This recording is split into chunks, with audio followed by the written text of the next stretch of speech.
if you cough in response to a vape, it's because your lungs are irritated. The inflammatory effects in very recent users, some are the same as cigarettes. Some are not seen with vaping that are seen with cigarettes, but there's a whole different set of side effects that are seen only with vaping. So it's pro-inflammatory. You get more asthma. You get more severe asthma attacks. In adults, we see rapid progression of loss of lung function, like emphysema. And if you want the other comparison at the other end from an adult perspective, after 6 years of switching from smoking to vaping, those who went to vaping were no better off in terms of their health than those who continued to smoke. And that's over 6 years. So we have now a fairly, and these asthma studies, etc., are from very, very large, tens of thousands of people involved in cohorts that monitoring adolescent health. So fortunately, they were in place when this data became important. Thank you, Matthew. These questions are actually from our parents. I'm just reading out those questions. So just to continue on that space, how long does it take for vaping to damage the lungs? Months or years? What's your thoughts on that? Well, if you have asthma or a propensity to asthma, then the effect is essentially immediate.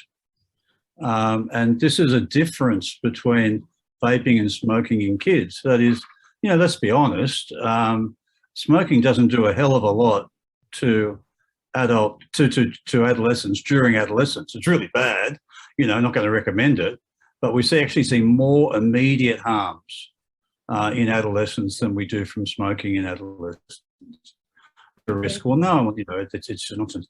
Can I just go back to one other point about the addiction? It's very important for parents to understand that 18 months or 21 months ago, the current generation of vaping products, those little devices, were not around. And it cost children $100 or more to buy the sort of equipment that needed to get them on the pathway to vaping. It was a really high barrier to entry. Now it's $5. All right. And no one's going to share their $120 equipment, but they'll share their $5 vape and maybe give it away. And these vapes have got triple the amount. Nia just mentioned the UK, they've got enough problems, but they've got triple the amount of nicotine compared with what's legal in Europe or the UK. And that's why we're scared. We do see kids. We do see depression. We do see, the worst outcomes of depression are more common with vaping. And I know, and I can't, but I can tell you, I know. And Brenda mentioned the difficulty of expelling kids or suspending kids, but I do know of vaping kids who've come to harm, very serious harm from depression. So parents shouldn't be panicking because they have solutions with their children, but they should be very mindful. So that you've actually gone to the next question as well, the long-term effects of vaping.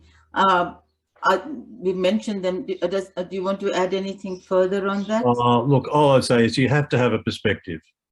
In 1940s, there was a pioneering American chest surgeon who told his boss that he'd seen six cases of lung cancer. These were all young men who started smoking during World War I. And he thought that the increase in smoking was causing the increase in lung cancer, which was incredibly rare. His boss replied, so the sales of nylon stockings have gone up as well. So maybe nylon stockings cause lung cancer. And frankly, some of the vaping proponents are running the nylon stockings argument. And they're saying we have to prove it's harmful, not they have to prove it's safe. Let's presume it's dangerous. It causes symptoms.